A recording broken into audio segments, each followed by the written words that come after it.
fílgia.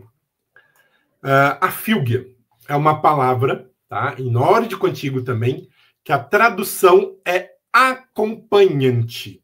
No proto-germânico, nós já temos referências a respeito dessa palavra, fulgiana. É uma palavra muito antiga, que ela foi evoluindo conforme os tempos. Tá? Temos referências dela nas sagas, nas Edas, em histórias, em contos, em tradições orais que são passadas. A fílgia é um dos elementos com o maior número de menções em escritos, inclusive que os outros elementos. Tá? A fílgia ela é uma coisa tão presente no popular, né, nórdico, que ela é bem escrita a respeito disso. Então, temos muitas menções sobre ela. Então, o que nós temos de comum entre elas? Muito importante. Gostaria de lembrar uma coisa. Para que possamos entender isso, temos que entender que as épocas que estamos falando são diferentes. As localidades que estamos falando são diferentes. Não existia uma única concepção de religião. Então, em alguns lugares dos territórios nórdicos, que viriam a ser a Dinamarca, que viriam a ser a Suécia, que viriam a ser a Escandinávia, todos esses não tinham uma concepção única sobre tudo. Então, em alguns lugares, se falava muito sobre onde, mas não se falava nada sobre Hamar. Em alguns lugares, ao contrário, né? A fílgia era uma coisa que acabava sendo um elemento em comum para tudo. Tá? Então, nós temos ali o conceito de acompanhante, de uma presença divina que nos acompanha desde o momento do nosso nascimento, de uma maneira mais geral entre os povos daquela região. Tá? Então, podemos entender que a fílgia, através de tudo que foi escrito, através de todos os elementos que nós temos, a fílgia é uma parte presente da gente, ok? Trata-se de um espírito ancestral feminino que nos acompanha desde o nosso nascimento, tá? Ela aparece em sonhos, em algumas situações de perigo e em forma de animal, tá? Pouquíssimas pessoas são capazes de enxergar com os olhos a própria fílgia. Ela é vista no sonho, ela é percebida em alguns momentos, tá? Como se fosse uma presença que fica junto com a gente, tá? E essa fílgia, ela está conosco desde o nosso início, então ela faz parte da gente.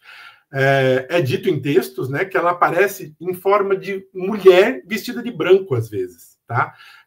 Porque a pessoa está à beira da morte. Quando nós enxergamos a forma dela em forma feminina, vestida com roupas claras, com roupas brilhantes, brancas, né? É o momento da nossa morte. Existem diversos relatos de pessoas que enxergavam um acompanhante e anunciavam, ó, o momento da minha vida está terminando, vou fazer as minhas despedidas aqui com vocês, né? Continuem o meu legado, e a vida terminava logo em seguida, tá?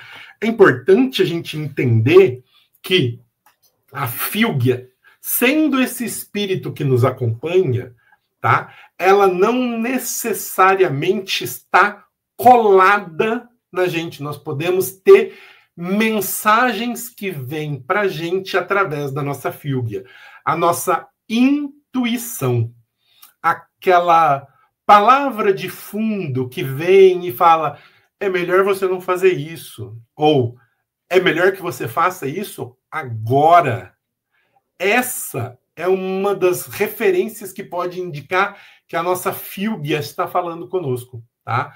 De novo, são diversas referências em diversos textos, tá? Todos eles apontam para o mesmo tipo de elemento.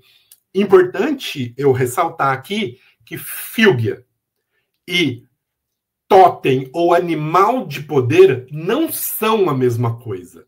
São coisas completamente distintas. Apesar da fílgia, às vezes, aparecer em forma animal, apesar da fílgia aparecer ou ser sentida, né? Nós sentimos o cheiro de um animal que não está presente, nós ouvimos um piado de um pássaro que não está presente, tá? Apesar desse tipo de coisa, ela não é o nosso totem, ela não é o nosso animal de poder. São coisas distintas. Ela é literalmente uma coisa que nos acompanha, tá? Ela não serve para nos energizar de nada, ela não serve para trazer um elemento externo, inclusive, a ela, tá? Ela pode ser entendida como uma coisa que nos acompanha, porém, faz parte de nós.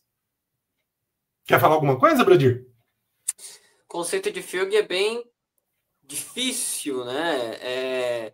É muito complicado porque algumas características, como essa aparência de um animal, parecem conversar com coisas que a gente já ouviu em N culturas, né? Vivemos num mundo globalizado, então a gente tem acesso a muitas referências e é natural que a nossa mente queira ligar os pontinhos, mas às vezes isso atrapalha. Às vezes essas comparações atrapalham. A gente tem que fazer um exercício de pegar o nosso conhecimento e deixar aqui do ladinho por um tempo para tentar absorver um conceito novo. Tem muito ainda para se estudar sobre fílgia, né? Muitos conceitos. Para nossa vantagem, a literatura é vasta, né? Mas o que se destaca é isso, né? O que é aquela que te acompanha? O que é essa relação de alguém que está do teu lado e está vendo as coisas que você está fazendo e que você vai passar? Então, eu imagino que a fílgia é a melhor amiga e a melhor conselheira que uma pessoa pode ter, né? Que pode te auxiliar naquilo que a gente tem dificuldade, porque é um fato. A gente não pode ser para sempre referência de si mesmo, porque nós temos pontos cegos. A gente precisa do auxílio de alguém para, às vezes, como diz o poema da Runaís, né? Gelo é a ponte vasta por onde o cego deve ser conduzido. O cego não sabe onde o gelo é fino ou não. Ele precisa que alguém o oriente. E na vida, no fim das contas, somos cegos. A fílgia está lá para nos guiar, para nos acompanhar no gelo fino da vida, né?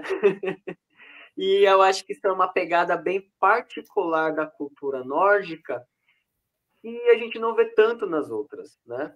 Então, quando se fala de fílgia, o ponto em comum é um animal espiritual que está com você. Mas qual que é a exceção? É na exceção que talvez a gente comece a enxergar mais essa peculiaridade do que ela é, né? Como eu disse, a fílgia dá para expandir muito, ela está muito próximo do conceito de uma dícera, mas isso fica para o próximo episódio. Quando nós falarmos especificamente sobre a fílgia, isso mesmo, Brodir.